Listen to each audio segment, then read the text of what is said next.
최신 경제 소식을 빠르고 친절하게 전달해 드립니다. 스타트 경제, 오늘은 석병훈 이화여자대학교 경제학과 교수와 함께하겠습니다. 어서 오십시오. 네, 어서 오십시오.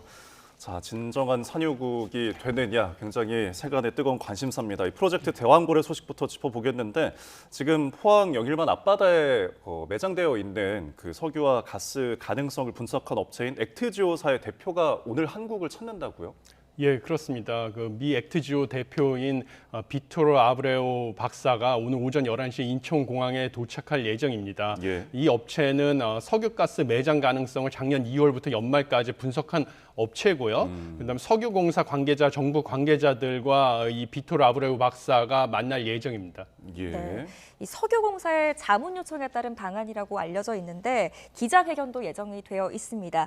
아브레오 박사가 직접 이 자리에서 평가 관련 내용을 설명할 예정이라고요? 예, 그렇습니다. 이 비토르 아브레오 박사가 기자회견을 통해서 평가 관련 내용도 설명을 하고요. 그 다음에 국내 아까 말씀드린 것처럼 석유공사 관계자들, 고위 관계자들하고 정부 관계자들 만나서 후속 조치에 대해서 자문을 할 예정입니다. 근데 이 닥터 아브레오가 누구냐고 하면 그 산업부에 따르면요. 네. 전 미국 퇴적 학회장이고요. 전 엑손모빌 지질 그룹장으로서요. 엑손모빌 지질 그룹장으로 일을 할 때 그 심해 광구 평가를 주도한 경험이 있습니다. 그래서 30년 경력을 가지고 있고요. 그 당시에 남미 가이아나 광구 탐사 작업에 참여를 해서 그 관련 분야의 권위자다라고 산업부에서 밝히고 있습니다. 그리고 현재 액트지오의 그 소유주인 것으로 알려져 있습니다. 예.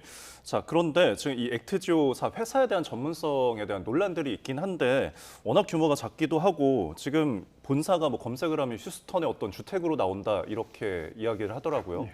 예, 그렇습니다. 지금 온라인에서 액트지오 본사 주소가 평범한 주택이고 예. 그다음에 직원 수도 10명 안팎이다라고 하면서 그 업체 신뢰성에 논란이 제기되고 있습니다. 네. 그런데 이 액트지오라는 업체 자체가 직접 뭐 바닷속을 탐사하는 업체는 아니고요. 예. 바닷속에 물리 탐사를 한 데이터를 받아서 분석 평가를 하는 컨설팅 기업입니다. 그래서 그동안 석유공사가 다른 업체랑 그 탐사를 했습니다. 탐사를 예. 한 업체는 호주의 탐사 전문 기업인 우드사이드라는 업체가 탐사를 했고요. 네. 이 우드사이드라는 업체가 탐사해서 얻은 자료를 갖다가 이 액트지오에다가 의뢰를 해서 액트지오가 이것을 해석을 하고 그 결과를 도출한 것입니다. 그리고 아까 말씀드린 것처럼 이 액트지오라는 업체는 2016년에 설립이 돼가지고요. 예. 관련 분야 전문가, 뭐 대표인 그 아브레우 박사 포함해서 전문가들이 다들 메이저 석유 개발 업체 출신입니다.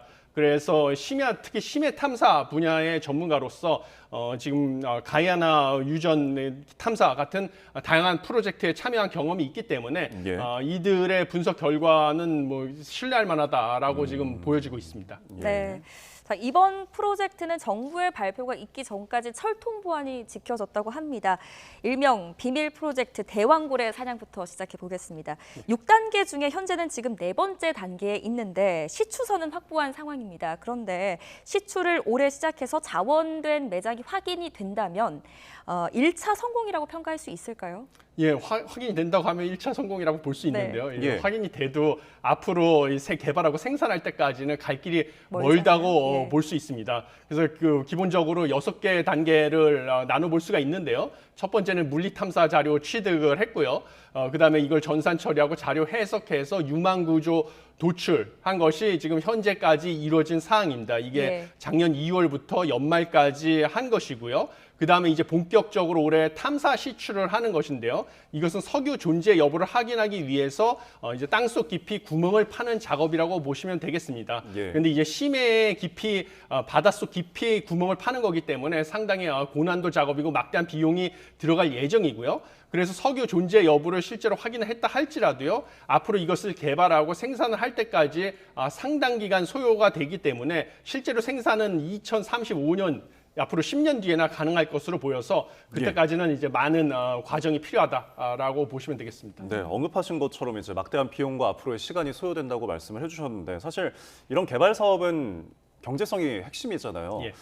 자원이 확인이 되더라도 그 양과 질이 어느 정도가 되는지가 중요할 것 같은데 최소 어느 정도가 좀 묻혀 있어야 이거 성공적이라고 볼 수 있을까요? 예, 여러 가지 변수가 있기 때문에요. 이제 최소 얼마 묻혀 있으면 성공이다라고 단언하기는 어려운데요. 예. 그래도 뭐 여러 가지 좀 그 희소식은 있습니다. 현재로서 시추 성공 가능성이 20%다라는 결과가 나왔는데 네. 일반적으로 봤을 때 시추 성공 가능성은 10%만 되면 우수하다고 평가를 받고 있습니다. 그런데 이거의 2배인 20%라서 상당히 높은 편이다라고 보시면 되겠습니다. 예. 그런데 이제 시추를 하기 위해서 구멍을 몇 개나 뚫어야 되는지, 그다음에 총 얼마나 들지는 이 막상 시추를 시작을 해봐야 알 수가 있는데요. 뭐 20% 확률이니까 네. 확률상 5개를 뚫으면 이제 얼마나 매장돼 있는지를 우리가 확인할 수 있다라고 보시면 되겠습니다. 그리고 이제 매장을 확인했다고 할지라도요, 실제로 매장돼 있는 천연가스랑 원유의 품질이 또 얼마나 좋은지, 예. 이것도 이제 경제성의 관건이고요. 실제로 우리가 생산에 들어가는 2035년쯤에 국제 유가가 과연 충분히 높아서 우리가 생산해서 팔았을 때 충분한 수익을 얻을 수 있는지, 이런 변수들도 있습니다. 그리고 현재 추정되어 있는 추정하는 매장량은 최대 140억 배럴인데요. 이것은 우리가 90년대 발견한 동해 가스전의 300배가 넘는 규모인데요. 예. 그 동해 가스전 같은 경우는 우리가 지금 수익을 얻고 있습니다. 네. 그래서 사업성이 있는 규모인데, 이제 물론 이것은 대륙분 얕은 바다에서 채굴을 하는 거고, 이것은 심해이기 때문에 더 깊은 바다라서 탐사랑 개발에 생산에 많은 비용은 소요되지만요, 그거의 300배 넘는 규모이기 때문에 현재 추정하는 매장량만 놓고 봤을 때는 사업성이 있다고 보이는데, 관건은 이제 품질하고 실제로 우리가 채굴 가능한 매장량이 얼마나 되는지, 그리고 정말 20% 확률이라서 5개 정도의 구멍만 뚫어서 실제로 매장할 수 있는 양을 확인할 수 있는지, 이런 것이 관건이다라고 보시면 되겠습니다. 네. 예. 참 그 20%라는 확률에 마음껏 기뻐하고 또 기대를 걸고 싶은데, 국민과 또 특히 기업들은 지금 기대와 우려가 함께 교차하는 것 같습니다. 지나친 낙관론을 경계하자는 목소리가 나오고 있다고 하는데 왜 그런 건가요? 왜냐면 우리가 여러 번 이런 소식, 우리나라도 산유국의 꿈을 가지고 있었는데요. 예. 여러 번 석유가 발견됐다, 뭐 가스가 발견됐다, 이런 소식을 들었다가 뭐 실망을 했던 경험이 있기 때문입니다. 네. 뭐 1975년부터 포항 남구에서 주택가에서 석유가 발견됐다는 소식이 있었고요. 뭐 88년에도 단독주택 마당에서 천연가스가 분출된 적이 있었고, 예. 그다음에 2016년 포항 앞바다에서도 천연가스가 나왔었고요. 2017년 최근에는 공원 조성지 포항 남구에서도 천연가스가 나와서 아직까지도 이게 불이 붙어서 타고 있어서 여기를 불의 정원으로 조성이 된 경험이 있었습니다. 예. 근데 중요한 것은, 관건은 이게 개발이 돼서 충분히 경제성이 있어서 우리가 내다 팔아서 수익을 얻을 수 있는지, 이게 관건이 되겠습니다. 그래서 이번 같은 경우는 깊은 바닷속에서 채굴을 해야 되기 때문에 생산 비용 자체가 많이 들어서 충분히 그 비용을 만회하고도 남을 정도의 상당한 양이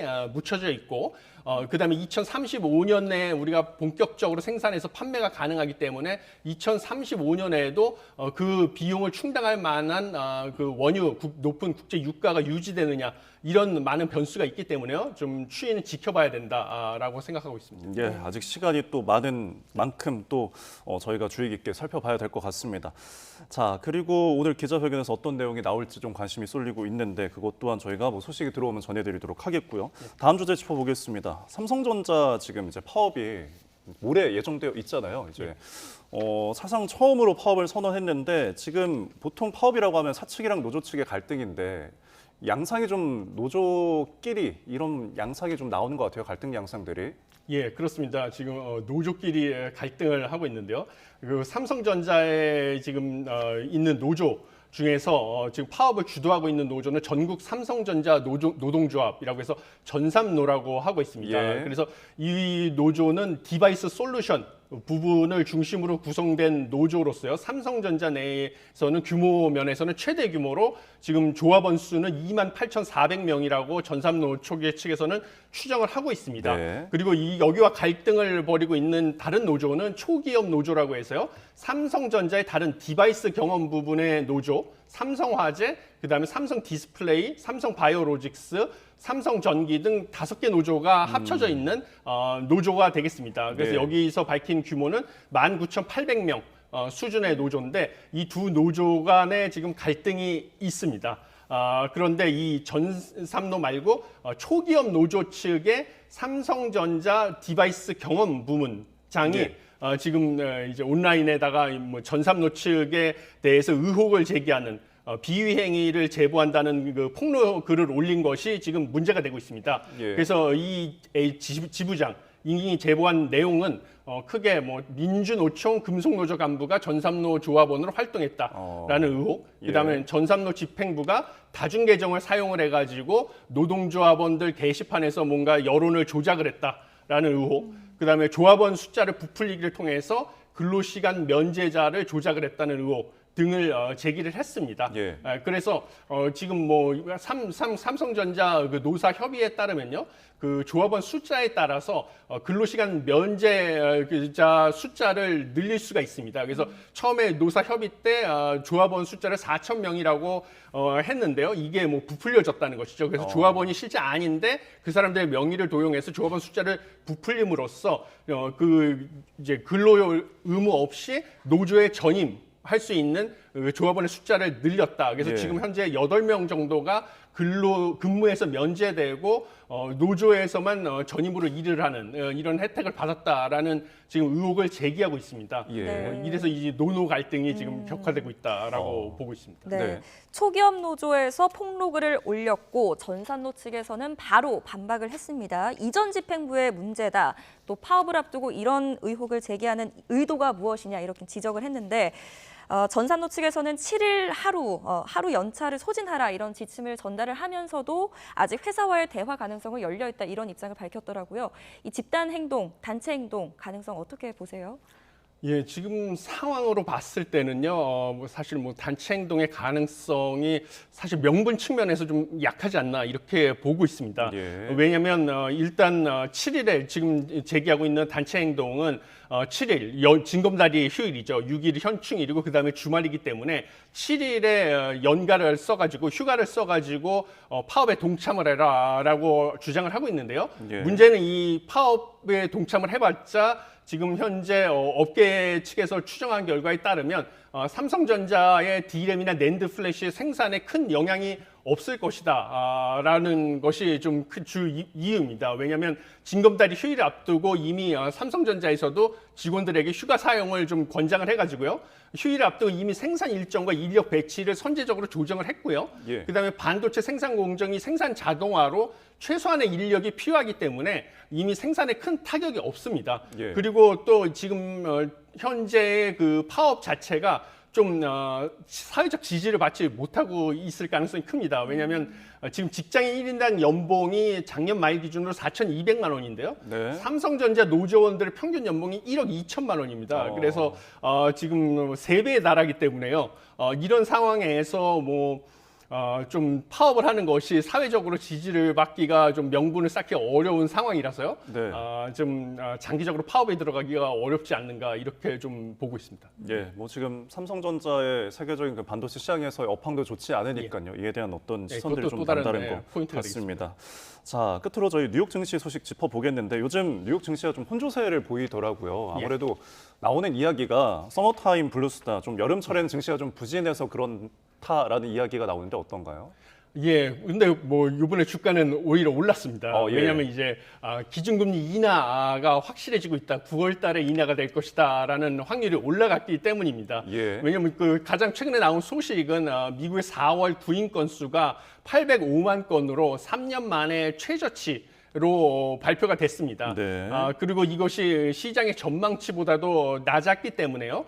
사실 고용이 그동안에 미국의 물가 상승률이 떨어지지 않았던 이유는 노동시장이 과열이 돼가지고요. 임금이 빠르게 올라가니까 네. 이 인건비가 큰 비중을 차지하는 서비스 물가가 꺾이지 않았기 때문입니다. 네. 그런데 지금 구인 건수가 3년 만에 최저치로 떨어졌다는 것은 결국은 노동시장의 과열이 진정이 되고 있다는 것을 뜻하고요. 그러면 이것은 시차를 두고 서비스 물가가 잡힐 것이다라는 것을 시사합니다. 이것뿐만 아니라 뭐 소비, 그다음에 제조업을 나타내는 선행지표는 구매관리자 지수, 5월달 구매관리자 지수도 48.7로 50보다 낮으면 이것은 제조업 경기가 안 좋아진다라는 것을 나타내는 것이거든요. 예. 그래서 제조업도 안 좋아지고 고용도 안 좋아지고 그다음에 소비도 안 좋아진다라는 것을 시사하니까 예. 당연히 이제 물가도 잡히는 것이고 경기가 안 좋아질 것이 시사되니 미 연준이 9월 달부터 기준금리를 낮출 것이다. 라는 해석을 받아들였어요. 시장에서. 오히려 뉴욕 증시는 상승을 하는 결과를 얻었습니다. 네, 예. 알겠습니다. 자, 오늘 여기까지 들어보도록 하겠습니다. 지금까지 이화여자대학교 석병훈 교수와 함께했습니다. 잘 들었습니다. 고맙습니다. 감사합니다.